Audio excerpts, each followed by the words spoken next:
श्रोतेहो नमस्कार. आकाशवाणी पुणे प्रादेशिक वृत्त विभाग सादर करीत आहे साप्ताहिक घडामोडींचा आढावा घेणारा कार्यक्रम वार्ताचित्र. वार्ताचित्रच्या आजच्या आवृत्तीत आपण ऐकणार आहोत. लष्कर दिनाच्या पार्श्वभूमीवर पुण्यात नो युअर आर्मी मेळाव्याचं आयोजन, श्री क्षेत्र आळंदी इथं मुख्यमंत्र्यांच्या उपस्थितीत संत कृतज्ञता संवादाचं आयोजन, क्रांतीज्योती सावित्रीबाई फुले यांच्या जयंतीनिमित्त विविध कार्यक्रमांचं आयोजन, महाराष्ट्रातील कृषीविषयक मुद्द्यांवर कृषीमंत्री माणिकराव कोकाटे यांचं विवेचन आणि ज्ञानप्रबोधिनी संस्थेच्या स्त्री शक्ती प्रबोधन या उपक्रमांतर्गत आत्मसन्मानाच्या गोष्टी या परिषदेचं आयोजन.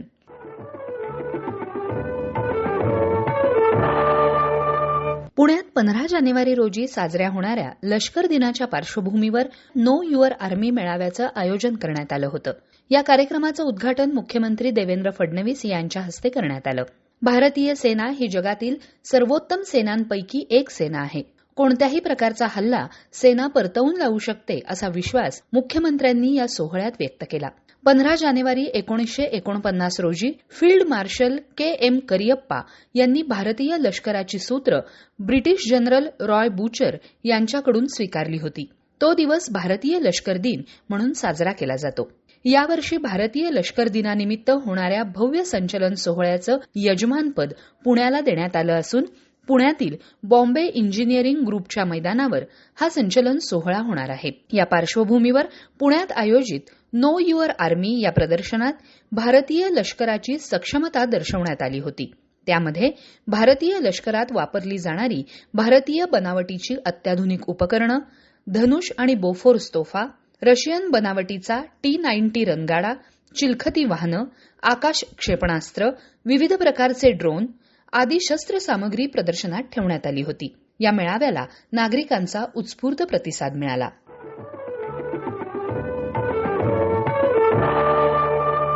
श्री क्षेत्र आळंदीमधल्या वेदश्री तपोवन इथं मुख्यमंत्र्यांच्या उपस्थितीत संत कृतज्ञता सन्मान सोहळा आयोजित करण्यात आला होता.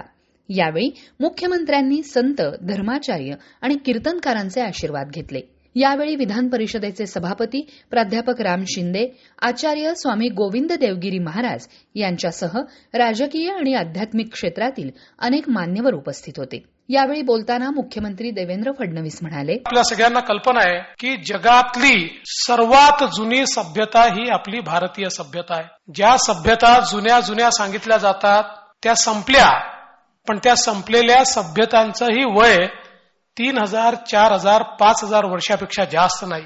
परंतु आमच्या या सनातन धर्माचं, आमच्या या हिंदू सभ्यतेचं, आमच्या या भारतीय विचाराचं वय हे कोणीच सांगू शकत नाही. अनादी कालापासनं जे चालत आलेलं आहे अशा प्रकारचा आमचा हा विचार की जी जगातली सगळ्यात जुनी सभ्यता आहे. मला असं वाटतं की आज आपण पाहतोय ज्या सिंधू संस्कृतीचा या ठिकाणी उल्लेख झाला, त्या सिंधू संस्कृतीचे जे अवशेष आज सापडतायत, जे पूर्णपणे विकसित अवशेष आहे, म्हणजे ज्या काळामध्ये जगातल्या युरोप, अमेरिकेसहित कुठल्याही देशामध्ये सभ्यता नव्हती, त्याच्याही 5000 वर्षापूर्वी सिंधू सभ्यतेचे जे अवशेष सापडतायत ते पूर्णपणे विकसित अवस्थेमध्ये सापडतायत. म्हणजे किती जुनी अशा प्रकारची आमची सभ्यता आहे, आमची संस्कृती आहे.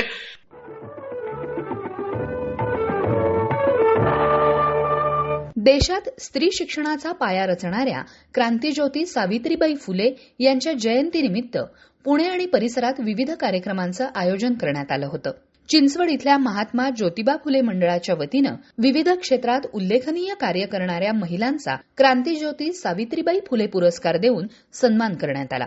राज्याच्या मागास बहुजन कल्याण विभागामार्फत विविध योजना राबवण्यात येत आहेत.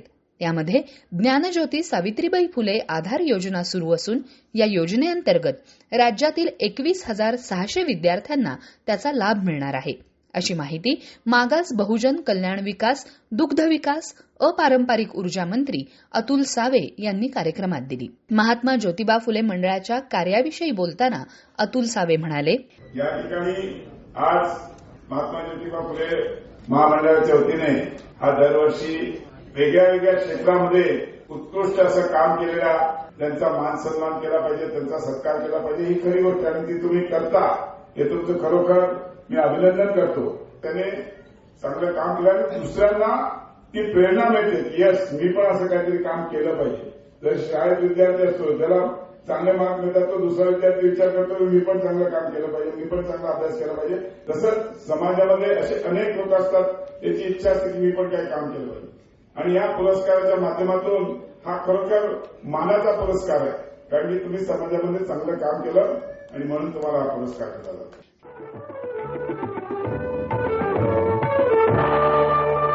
भिडेवाडाकार कवी विजय वडवेराव यांच्या संकल्पनेतून देशातील मुलींची पहिली शाळा भिडेवाडा आंतरराष्ट्रीय काव्य जागर अभियानांतर्गत पहिला आंतरराष्ट्रीय फुले महोत्सव 2 ते 5 जानेवारी या कालावधीत पार पडला.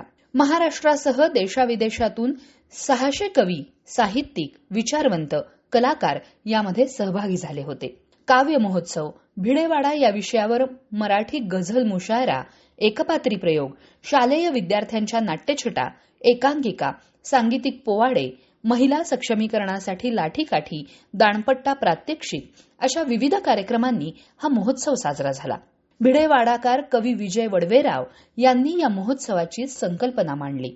ते म्हणाले, देशातील मुलींची पहिली शाळा क्रांतीसूर्य महात्मा ज्योतिराव फुले आणि ज्ञानज्योती सावित्रीबाई फुले यांनी सन 1848 साली म्हणजे पुणे विद्यापीठाच्याही 100 वर्ष अगोदर पुणे शहरात बुधवारपेठेतील भिडेवाड्यात देशातील मुलींसाठीची पहिली शाळा सुरू केली. या पहिली शाळेचा इतिहास जतन व्हावा, त्याचं संवर्धन व्हावं आणि तो इतिहास पुढच्या पिढ्यांपर्यंत जावा म्हणून मी स्वतः विजय अभिमान वडवेराव प्राथमिक शिक्षक आणि आयोजक यासाठी देशातील मुलींची पहिली शाळा भिडेवाडा आंतरराष्ट्रीय काव्य जागर अभियानाअंतर्गत या जगातील पुण्यात होणारा हा पहिला आंतरराष्ट्रीय फुले फेस्टिवल पुणे 2025 आयोजित केलेला आहे.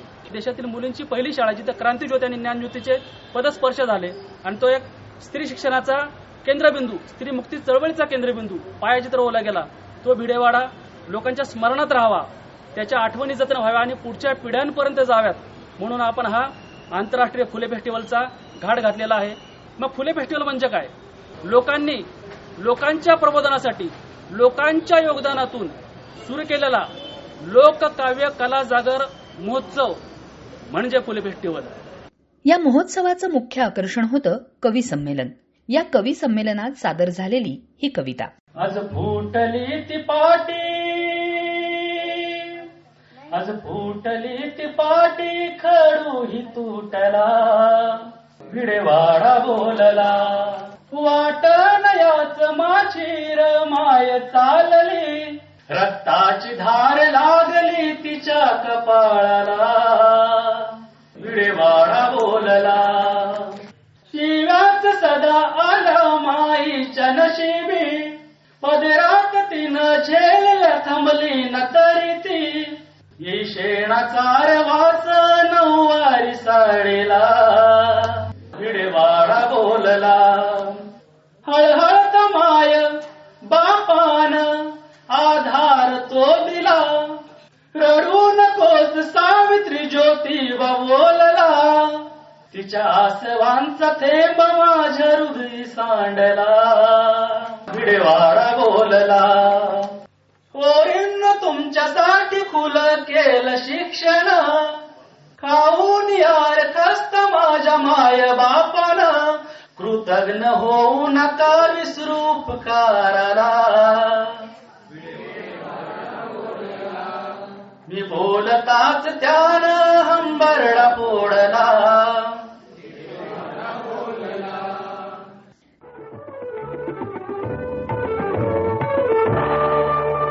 राज्याचे कृषीमंत्री माणिकराव कोकाटे यांनी केंद्रीय कृषीमंत्री शिवराज सिंह चौहान यांच्यासोबत व्हिडिओ कॉन्फरन्सिंगद्वारे नुकतीच महत्वपूर्ण चर्चा केली. पुण्यातील साखर संकुलमध्ये झालेल्या या बैठकीत महाराष्ट्रातील शेतकऱ्यांच्या महत्वाच्या मुद्द्यांवर चर्चा झाली. यावेळी कृषी आयुक्त सूरज मांढरे आणि इतर अधिकारी उपस्थित होते. याविषयी अधिक माहिती देताना माणिकराव कोकाटे म्हणाले, कृषी खात्यानेही बऱ्याच गोष्टी या ठिकाणी अतिशय चांगल्या केलेल्या आहेत. जी सर्व खाती एकाच ठिकाणी कशी आणता येईल, वन विंडो सिस्टीम कशी राबवता येईल, हाही या ठिकाणी माझा विचार मी आज आमच्या अधिकाऱ्यांमध्ये बोलून दाखवलेला आहे. प्रधानमंत्री सूक्ष्म अन्न प्रक्रिया उद्योग अंमलबजावणी महाराष्ट्र जवळपास नंबर 2 ला आहे. आज आपण विचार केला तर देशाच्या पार्श्वभूमीवर 10,000 कोटी रुपयाचं परकीय चलन एका महाराष्ट्र राज्यामुळे देशाला मिळालेलं आहे. आणि यापेक्षा अधिक परकीय चलन वाढीव करण्याच्या दृष्टिकोनातून केंद्र सरकारचे मंत्री आणि त्यांच्या अधिकाऱ्यांशी माझी बोलणी सुरू आहे. 15-20 हजार कोटीपर्यंत परकीय चलन देशाला कसं मिळेल हा सुद्धा या ठिकाणी माझा विचार राहणार आहे. सर्वात महत्वाचा आजच्या घडीचा जो प्रश्न आहे तो कांदा निर्यात मूल्य कमी करण्याच्या संदर्भातला आहे. कांदा निर्यात मूल्य 40% ते 20% आलेलं आहे. त्यामुळे ते कमी करावं अशी मी विनंती सन्माननीय केंद्रीय कृषी मंत्री यांना केलेली आहे. महाराष्ट्र हा मोठा कोरडवाहू प्रदेश असल्यामुळे सूक्ष्म सिंचन योजनेसाठी 90% सबसिडी केंद्र सरकारने द्यावी ही सुद्धा मी मागणी केलेली आहे.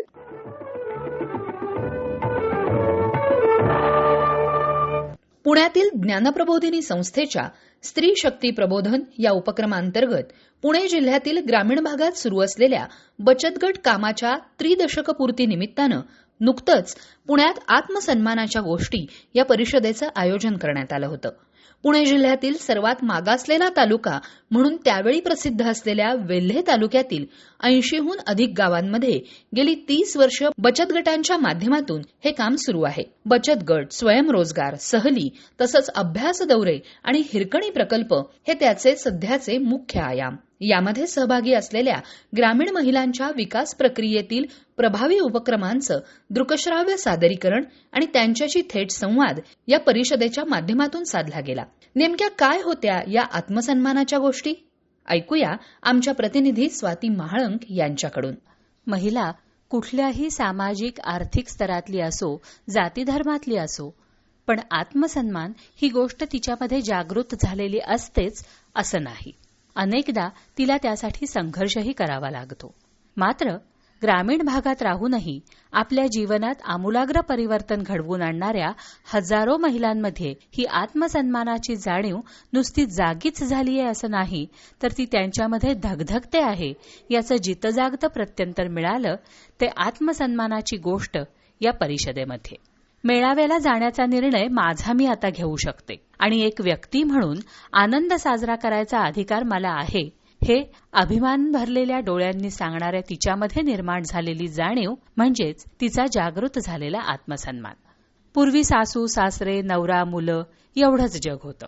आता मात्र माझं जग मोठं झालंय. दुसऱ्या ताईंची प्रतिक्रिया.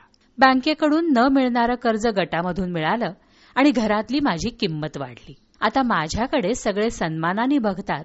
हा आवाजातला आत्मविश्वास म्हणजे तिचा जागा झालेला आत्मसन्मान. बचत गटामुळे गावातल्या महिलांचा आत्मविश्वास वाढला, मतदानाचा टक्का वाढला आणि मी सरपंच म्हणून निवडून आले. आत्मसन्मानाची पुढची पायरी. महिलांचा आत्मविश्वास वाढणं, त्या आर्थिकदृष्ट्या सक्षम होणं हे जगानं मान्य केलेले तिच्यातल्या परिवर्तनाचे दृश्य मापदंड. पण तिचा आत्मसन्मान वाढवणारे, तिला स्वतःला स्वतःचे असे वाटणारे असे अनेक अदृश्य मापदंड या परिषदेमधून सुस्पष्ट होत गेले. शहरात पालकत्व शिकवताना मूल घडवण्यावर लक्ष केंद्रित केलं जात, पण इथला हिरकणी प्रकल्प आई घडवण्यावर अधिक लक्ष देतो. लौकिकार्थानं खूप शिक्षण नसलं तरी आपण चांगली आई होऊ शकतो ही निर्माण झालेली जाणीव ही आत्मसन्मानाची खूणच वाटत असल्याचं अनेक जणींच्या प्रतिक्रियांमधून सातत्यानं जाणवत गेलं. दिल्ली, राजस्थानसह किमान अर्ध्याहून अधिक भारत बघून आलेल्या आणि वर्षभर पैसे साठवत विमान प्रवासाचं नियोजन करणाऱ्या महिलांची ही भरारी अचंबित करणारी आणि आत्मसन्मानाची नवी परिमाणं आणि परिभाषाही प्रस्थापित करणारी अशीच म्हणावी लागेल.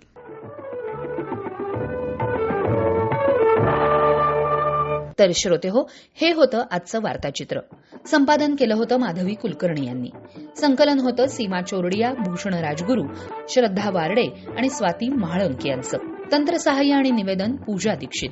हा कार्यक्रम आकाशवाणी पुणे केंद्राच्या प्रादेशिक वृत्त विभागानं सादर केला. तेव्हा पुन्हा आपली भेट पुढच्या आठवड्यात. नमस्कार.